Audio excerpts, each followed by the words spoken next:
प्रिय भक्तों, जय श्री राम। स्वामी राम सुखदास जी के उपदेश से दुख नाश का उपाय।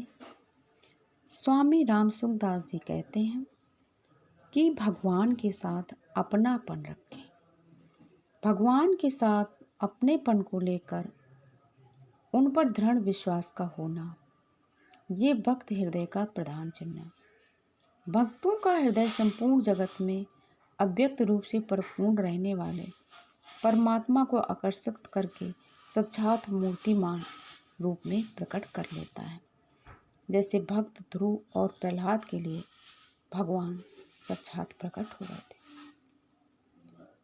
उन सर्वेश्वर प्रभु में भक्त का हृदय धारावाहिक रूप से तन्मय हो जाता है।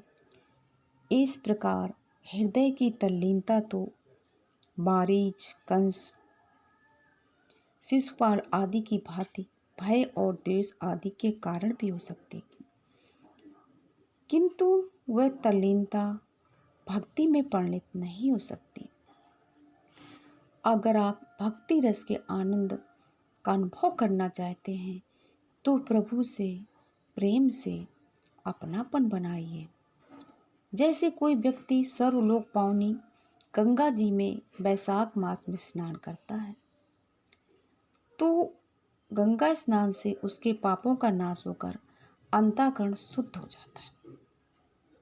उसे स्नान करने में भी बहुत ही आनंद आता है क्योंकि वो गर्मी का मौसम होता है। किंतु अगर यही स्नान गंगा स्नान माघ महीने में करता है तो उसके पाप नष्ट हो जाते हैं, पर शीत के कारण उसे स्नान करने में आनंद नहीं आता। बहरहाल इतनी कड़ाके की सर्दी में उसे शरीर में अपने कष्ट का ही अनुभव होता है। इसी तरह भय द्वेष आदि के कारण भगवदाकार अंतःकरण वालों का आनंद द्रोहित हो जाता है। उनके हृदय में दुख और चिंता हमेशा रहती है। लेकिन अगर हम यही प्रेम से भक्ति करते हैं और भगवान को अपने हृदय में बिठाते हैं प्रेम पूर्वक, तो हमारे को आनंद आता है। और जब आनंद आता है तो हमारे दुखों का नाश स्वभावतः अपने आप ही होने लगता है। किंतु नास्तिकों की अपेक्षा तो भय द्वेष आदि को लेकर भगवान का चिंतन करने वाले भी अच्छे हैं, क्योंकि नास्तिक लोग तो ईश्वर को मानते ही नहीं, फिर उनका कहना ही क्या। जो भगवान का श्रद्धा प्रेम पूर्वक निरंतर निष्काम अनन्य भाव से भजन करते हैं, जैसे कि गंगा की चाल स्वाभाविक ही निरंतर समुद्र की ओर है। इसमें गंगा का कोई अपना प्रयोजन नहीं है और वो कहीं ठहरती भी नहीं है। इसी प्रकार अनन्य भाव से ना कुछ चाहते हुए और ना कहीं